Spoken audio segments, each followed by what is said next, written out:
Moving to, and Peter, you're already at the table, which is great, the LTP 2021 update. Thank you. Okay, this is again quite similar to last month. The process is based on the councillor's letter of expectation. It's probably fair to say we have used up a lot of the lead time that we built in the early part of the year. That's evaporated now. While there are some yellow flags in there, we are generally okay for building components. OPEX savings and budgets are behind, but not irretrievably so. Capital prioritisation behind, but not irretrievably so. But the timing issue, and I realise you've heard this before and I apologise for it,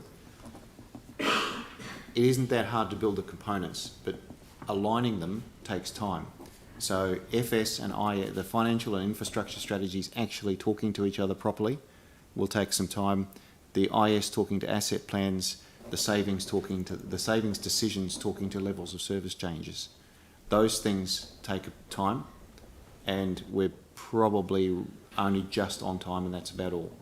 So the focus that the agendas have shown this month is worth it, because it will pay dividends by not having a real backlog in November. So I realise, for example, this week you had capital yesterday, you've got engagement today, you've got EAG tomorrow. That's the pace that we kind of need to get there on this. So that's the big view. Just moving quickly through the work streams, the overall approach, co-development. Look, there's been a great deal more interaction between staff, management and councillors on this than there was last time. Strategic direction and the priorities are fine. The central government priorities, COVID-19 recovery, climate change, deliverability of capital and asset renewals, they're different things, but in general we'll probably need to lift our game a little bit there. We've got the version 1.0, but we couldn't honestly look at those four and say we can tick the boxes just yet, but there is also time to go. Infrastructure strategy has been well received. Financial strategy, the overall parameters are much better understood than they were, say, 6 weeks ago. Gavin Thomas in strategy is assisting with the writing of that strategy. Operational savings and budgets. Look, our process is slow, but perhaps it's appropriate that it is because of the risks involved and the implications of that. It is causing circle backs. So you see activities, it's highlighted that they don't have budgets in them. They need to circle back, which is a use of your time. If we have too many of those, it'll become ponderous. Activity plans, okay, except for the issue I've just raised. Asset plans, there are some issues on a minor key there, particularly around size and focus, I guess, and orientation. Capital prioritisation, well, you spent virtually all of yesterday talking about that. I don't know if it's worth dwelling on, except to say that we need to move at pace on that. I was greatly encouraged by councillors' willingness to find days to do that, spearheaded by the Mayor. That will really help the Mayor and the Deputy Mayor. And you'll be hearing about engagement at lunchtime today, the program that they're recommending. And in terms of process review, I met with Audit New Zealand yesterday. They're kicking off their process.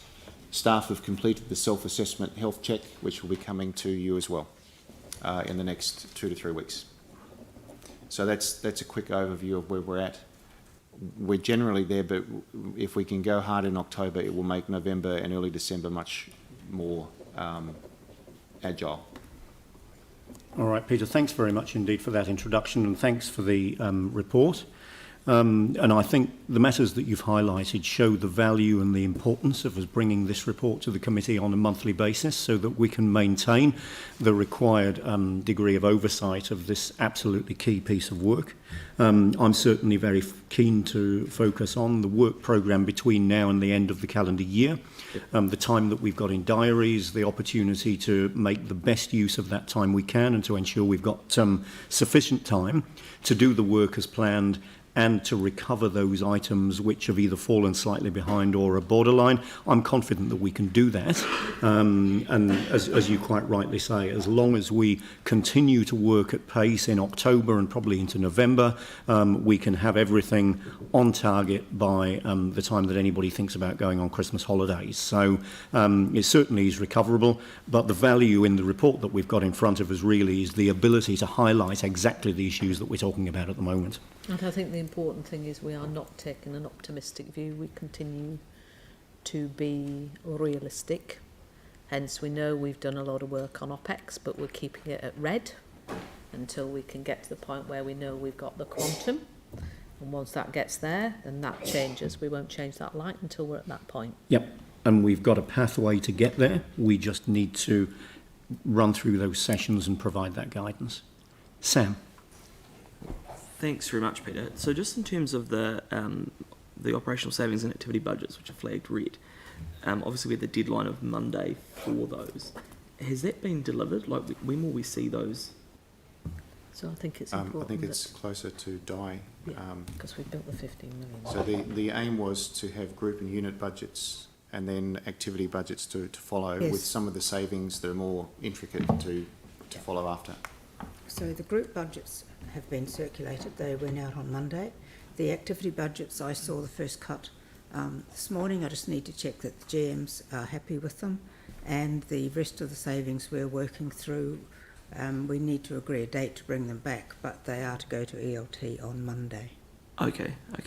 So in terms of the, and I know we've talked about it in briefings, so it may be a question for Dawn, just in terms of those aspects, that the saving areas you were going to go away and look at, will those savings be incorporated into that as well? Or? Yes, as far as we have got, they will be. When I see the figures myself, because I haven't seen them yet, Okay. Sam. Yeah. No doubt Di will brief me either today or tomorrow. The version that went out on Monday had the savings that were identified on the 22nd. Yeah, and we're going to keep at it. That's all we can do. Okay, Yeah. so we should be able to see that sooner rather than later. You'll see it keep building. Yeah. And Okay. then we go back into our conversations in workshops to test with you Yeah.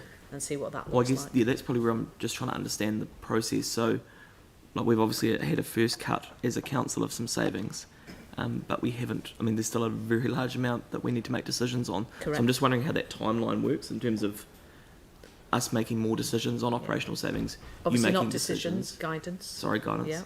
Yeah. Fair. So it's important that we recognise that. Yes. And hence why when we discussed yesterday about making sure we get our extra dates in and availability of members and utilising that time, including the community week on Tuesdays, and we're going to utilise that time as well. So I think that will be around OPEX, capital and levels of service. Okay. And I expect us to be doing that in October into early November. All right. So we can keep building. I won't say optimistic, I'm cautiously clear that we can get there. Okay. But that requires all of us, not just the officers, in terms of that guidance. Yeah, definitely. Cool. Thank you. Thank you. Thank you. Further questions? Jimmy and then Aaron. Jimmy. Chair, a couple of weeks ago, community board on behalf of community have made a presentation for our long-term plan. I just want to know throughout the long-term plan, where about we can see whether we put on the as a recommendation or just ignore the stage of where we can see to emerge this. There's another similar one in November, which is the circle back to say, here's staff have investigated, staff have looked at the recommendations, here's what's supported and here's what we propose to not be supported. That's in November. So it's not a case of it's not a case of wait until the draft in February. There'll be another community board discussion in November. Okay, thank you. Thank you. Aaron. Yeah, Peter, is it not really difficult to be working on those savings plans and finding them prior to us doing a big review of the levels of service? Or a major review of levels of service? No, some of them are possible because they're not actually connected to levels of service. They're to do with how we build ourselves and so forth. So, but there are savings that are connected to levels of service, and that's why I mentioned earlier that the alignment thing will take time. If you do opt to lower a level of service, we'll need to go back and look at, if you do opt to lower a budget, we'll also need to check that the level of service is still remotely realistic. If you dial a budget down by 20%, the level of service probably needs to go down as well. Yeah, so is that not the wrong way round? Shouldn't you try and set your levels of service or review them and then reset them if needed and then do your budget? Then Yes, I'll note that a lot of the bigger asset-based activities have been reviewed by council already without those decisions coming through. So does that not mean we potentially have to do it all twice? Well, when the budgets are in, those activities are circling back, so you'll get a second bite of the cherry there, and maybe that's the place to have that discussion. Right, thank you. Thank you. Any further questions? All right. So again, we've got a recommendation just to note this update. Jimmy, you'd like to move. Pauline will second. Any debate? All those in favour say aye. Against? That's carried. Thank you, Peter. Thank you. Thank you. So now moving on to